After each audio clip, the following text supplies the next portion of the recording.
Welcome to Wrestling with Heart, a podcast looking at pro wrestlers giving back to their community. Join me, Stanley Carr, as I interview wrestling's hottest names who use their platforms as entertainers to raise awareness and do community service.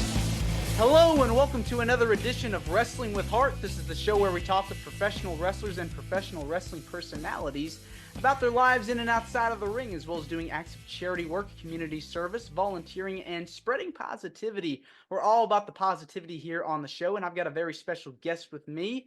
He has worked for numerous promotions across the United States, Mexico, and Puerto Rico. He's worked the Independence, Memphis, worked for TNA Wrestling, also had a little stint in WWE as well. I'm pleased to welcome the one and only Andy Douglas, a.k.a. Dr. Andy Roberts. Andy, welcome to Wrestling with Heart. Thanks, man. Thanks for inviting me to the show. Looking forward to it. Yes, it's my pleasure. So you're from Moorhead, Kentucky. Tell me about your upbringing and childhood. Yeah, born and raised in Moorhead, Kentucky. Small school, small hometown. Not a lot going on there, but yeah, born and raised in Eastern Kentucky. Stuck around there for 4 years at MSU. And then as soon as I graduated, I'd already been coming down to Nashville on the weekends and fell in love with the Nashville area. And so immediately after I graduated MSU, I relocated to Nashville. Nashville's definitely a hot area. Just so many venues. It's a whole different city now than it was 20 years ago. Oh, no kidding. Yeah. It's big here, man. A Crazy. lot of tourism has picked up big time. Yep. Okay, so professional wrestling, was that something you loved as a kid and just said, I have to do this? Yeah. Well, not something that I thought I had to do or even thought that it was even a possibility, but it was definitely something I grew up on. Both NWA and WWF. Loved all the usual big names that everybody loved back in the day, but especially guys like Jake Roberts. My real last name is Roberts, and my dad, ever since I was a little kid, had convinced me that Jake Roberts was my uncle, and he's not. But I always used to brag at school that he was my uncle, and not the case. But all those guys, I just grew up loving it, and when the opportunity came about to try to give it a shot, it just kind of happened, and next thing I knew, it was just like a rocket ship, man. It just took off. Who were your favorite wrestlers growing up? Well, if you're talking about the WWF days, it would definitely be like Jake Roberts and Roddy Piper, that kind of era of group. But I really liked a lot of the NWA stuff. So the Rock and Roll Express, the Road Warriors. I always loved tag team wrestling. Singles wrestling was great. I always had a special place in my heart for tag team wrestling. So those type of guys, the Midnight Express, Flair, all those guys in the NWA. I was more of a kind of the wrestling fan with the NWA style, not as much as the cartoony stuff, the WWF. But I mean, I still watched it, still loved it. So kind of enjoyed both sides. Definitely some differences because the NWA was very sports centric. A lot of, down and dirty, very technical. Whereas WWE and was a lot more of fighting and a lot of blood at the time back in the day, as opposed to WWF, not so much. Right. WWE was more the character driven showmanship, big muscular guys. There are definitely a lot of different styles. Yeah, for sure. All right. So the moment you said, I've got to do this, can you tell me where you were when you said, this is what I want to do for a living? Yeah, I know exactly where I was because I was attending college at Moorhead State at the time. A local independent show came to my hometown at the Carl Perkins building. Went with a bunch of college buddies.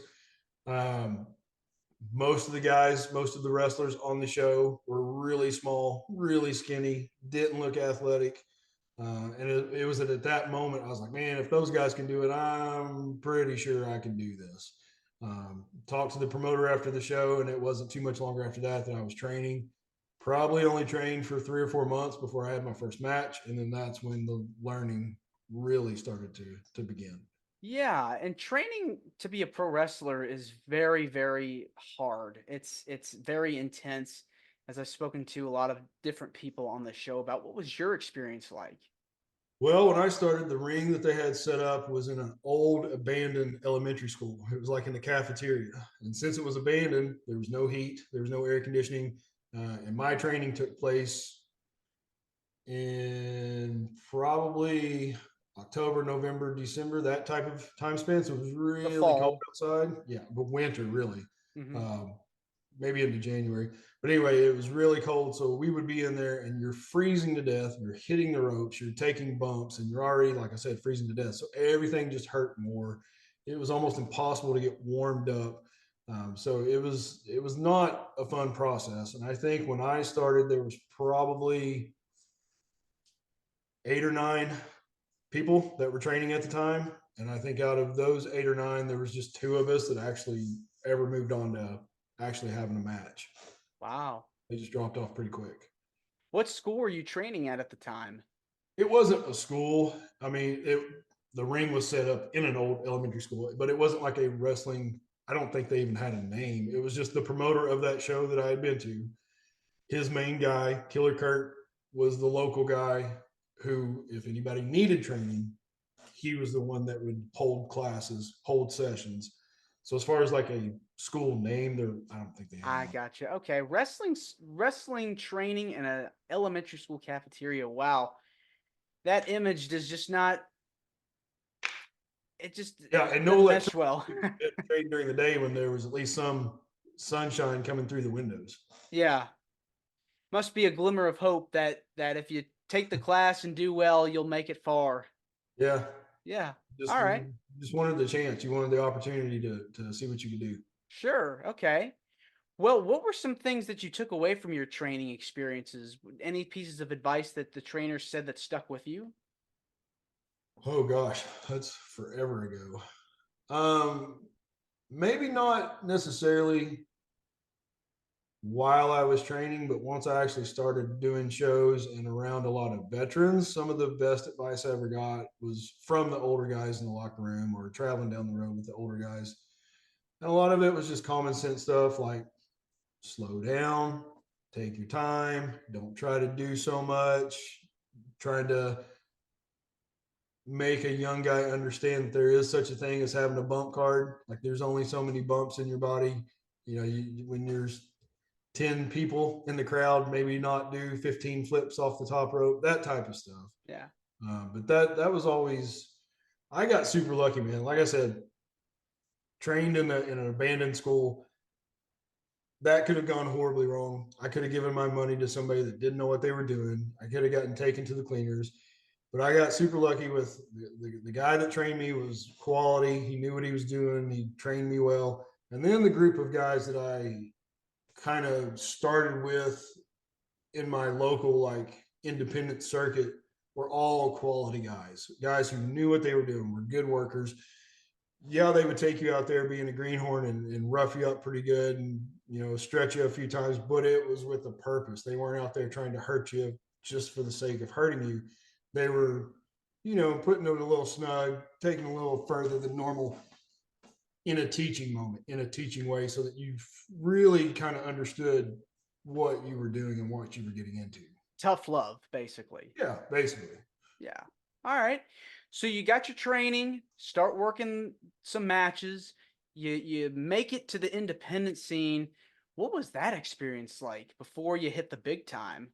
Man, and that would be my number one advice for anybody that's training now. Although, honestly, my advice is meaningless because the wrestling business nowadays is nothing like it was when I was in, and especially before that. It's such a different world now. But I would highly advise those guys, especially if you do have the potential to make it to the big time, to make it to a contracted position.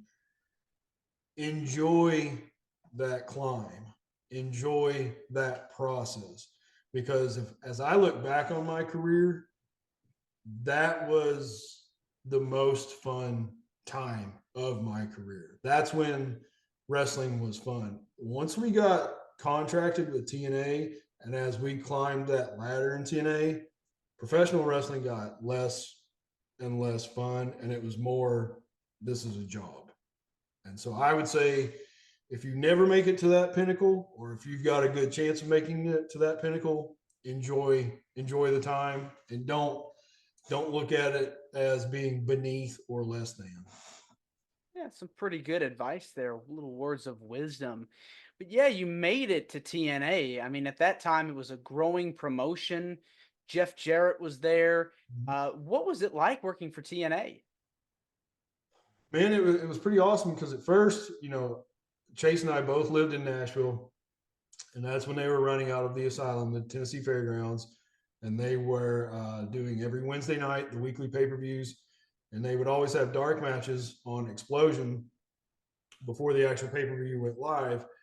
And there for a while, like, we were pretty consistent doing dark matches, and some of the reason was I think they knew they could rely on us. One, we were local. If they had somebody not show up, they could call us in a short period of time and get us to come in. But they knew that we could work with any type of guy that they wanted us to work with. So that was pretty awesome, just getting that experience and that opportunity and being around. They were bringing in some really, really big names at the time. So, being fairly new into the business, here I was marking out with some of these names coming in. I was like, yeah, man, there's this guy.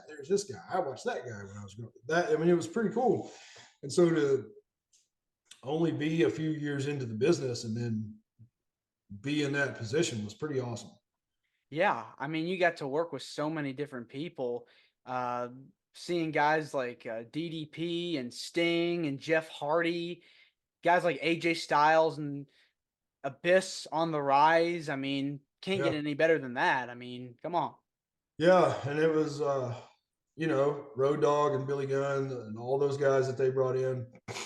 But looking back on it too, during that building phase, as you look at where TNA Impact was later and even where it is today, or the guys that have moved on, all those original TNA guys, I mean, we were all fighting and scrapping for that position and wanting to be recognized. And you look back on those days, and man, you just look at some of the younger guys that came through TNA in TNA's early days. I mean, it's quite a roster of names that went on to be pretty good names. I mean, when you look back to AJ Styles' WWE debut, he debuted at the Rumble in 2016 Yeah. in Orlando. You could hear, if you watch back, the ovation that he got because people knew who he was. It was like a megastar moment. Yeah. Yeah. And AJ was one of those guys you knew from the beginning, like he was going to be something. He just had it. So there were several of those guys. I mean, I remember looking back, the Amazing Red. I mean, some of the stuff that kid would do, and the only thing probably holding him back was his size.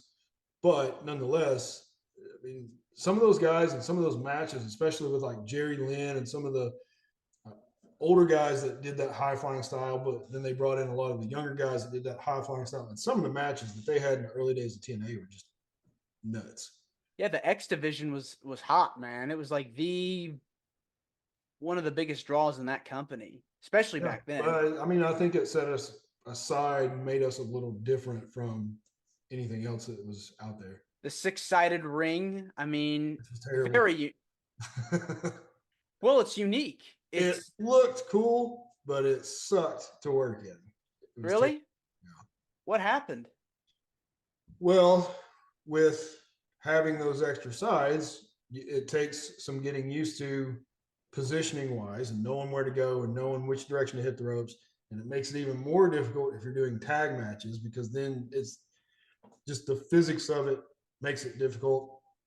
And then with the ropes being shorter, because there's more corners, the ropes were like hitting a brick wall. It was terrible. The only thing that was good, like if you climb the ropes and you were going to do something off the top, it was great because they were strong and supportive, but just randomly hitting the ropes, nowhere near as comfortable as a four-sided ring. And it's probably most likely hard on your body. Yeah. I mean, it was a decent bumping ring just because it was like that old WCW style. But yeah, there were no soft spots in that ring whatsoever. Who put you guys together, you and Chase Stevens? You guys both were a tag team called the Naturals. Yeah, we at the time, so like I said, they were running the fairgrounds in Nashville on Wednesdays. Well, Burt Prentice, who was a Nashville promoter forever, he was also helping with that. So, like on Fridays or Saturdays, he would run the fairgrounds as well and use TNA's ring and some in their stage and a couple other things. So we were still running that building, not tagging at the time, but I believe it was Burt because Bob Ryder was also helping Burt book shows during that same time. And so it was either Burt or Bob or maybe both of them. I can't remember exactly, but it just kind of came together. Okay. You guys had an incredible run there. Yeah. Any favorite opponents you enjoyed working with? Well, I mean, we always had a good match with AMW. I mean, it didn't matter, if it was on TV, pay per view, or a house show. Uh, working in Team Canada was usually fun. No matter which combination that you had, Team Canada was always good. Always liked working Showtime just because we were such good friends. Uh, but yeah, any of those guys, man. I mean, you just knew when you showed up, it didn't matter who you were working, especially in the tag team division. You were going to be able to have a good match. They really did have some really cool tag teams back then. AMW was one. You had the James Gang. Yeah. So many. Three Life Crew. Yeah. Yeah. So Yeah. many. It was, then you had Michael Shane. He was tagging with some different guys. And then you had, I mean, there was just, yeah, there is, I mean, you were just going to get, you were going to have you didn't have to worry about your safety. You didn't have to worry about really much of anything. And unfortunately, most of the best matches, especially tag matches, happened on house shows because the downside of doing TV, especially when we were just stuck at 1 hour, it was very common to just get like 8 or 10 minutes for a tag team match, which is very difficult. And that would sometimes get cut down to like 6 minutes by the time you walk out through the curtain. So, yeah, it was difficult to have a good tag match on TV. But when we were doing like a lot of either the house shows or those Harmy Sadler, the NASCAR guy, when he was running some TNA shows, those were usually the best matches. And you got some TV exposure too. Yeah, yeah, a lot of TV exposure.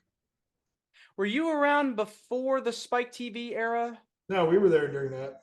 I was around before that, but we were there for that as well. Okay. I mean, that was huge. Yeah, I think that was about the only time that they were truly, the company was profitable, was when they were doing Spike TV. Definitely. I mean, that was a big deal because back then WWE controlled the market as far as television goes. You have another company after WCW got bought out, after ECW folded. Here's this rising upstart company. It gets a TV deal, a primetime spot, and it got a lot of ratings. A lot of people enjoyed it. Yeah, and that was just the timing of everything, because when I first got into the business and I was training and starting up the independents, it was exciting because there was multiple options. There's places that you could go, especially if you weren't like 6'6", 300 pounds bodybuilder type. You had WCW that had a huge roster. You had ECW, which had a decent sized roster of even some smaller guys. But the scary thing was, it wasn't shortly after I got into the business is when WCW folded, ECW got bought out, and then I was like, crap, there's WWE or nothing. And then TNA came along and at least gave another place where guys could go work. And they're still thriving today. Who would have thought, over 20 some years later, they're still here. Yeah, I don't know. It's crazy. I couldn't tell you how many times people thought they were going to go out of business or go bankrupt or whatever. And it's just like the little engine that could. They just keep going, man. Yeah. And hopefully it'll continue to prosper. Yeah, as long as guys have a place to work and they can get paid to do so, the more the merrier. Absolutely. Let's switch gears and talk about the charity work that you've done outside of wrestling. I know you also are a chiropractor. Tell me about some of the stuff you've done as far as helping people is concerned. Well, yeah, I am a chiropractor. Once I retired from wrestling in 2010. And then shortly after that, I went back to school to chiropractic college, which took about 4.5 years. But yeah, I've got my Nashville Neck Back is my practice in the Madison Rivergate area. It's just a little bit north of Nashville, kind of close to Hendersonville. But yeah, it's we do a lot of. I like to do stuff, especially like around Christmas time. The local police always do a They've changed the name, Shop with the Cop or something like that, where they go out and they buy like a lot of toys for underprivileged kids. So we participate in that every year to hopefully, benefit some of and it's local kids too. So that's what I like too, helping out local families. So that's what we do, a lot of stuff, and we just do a lot of other donations for local charities around like the Sumner County and Davidson County type areas. And you're very passionate about giving back to the community, as we've talked about here so far on the Yeah. podcast. And now you have had a story about getting into the chiropractor field. Tell me about that. Yeah, well, it was just, I was kind of just fumbling around, didn't know what I was going to do after I retired from wrestling. Um, Wanted to do something that was going to be, financially stable. Um, and the first thing I did is I was doing some personal training, which was okay. It was decent money, but it wasn't what I wanted to do forever. And then my wife and I got to talking, and she was the one that actually brought it up. She's like, "Hey, have you ever thought about, chiropractic school?" And I hadn't at that time. I had never thought about it, but I did have a cousin that had been a chiropractor for many years, and he had done very well for himself. I myself was a patient of chiropractic ever since probably middle school. So one thing after another just kind of clicked. And next thing I know, we were taking a trip to St. Louis to tour a campus. And shortly after that, I was signed up and back in school. That's what I enjoyed when I was doing the personal training is, I was one-on-one working with somebody that wanted to improve their health.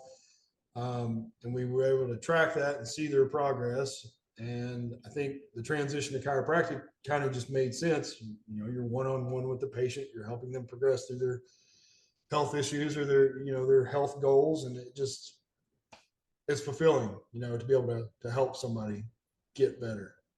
What's your favorite part about working as a chiropractor?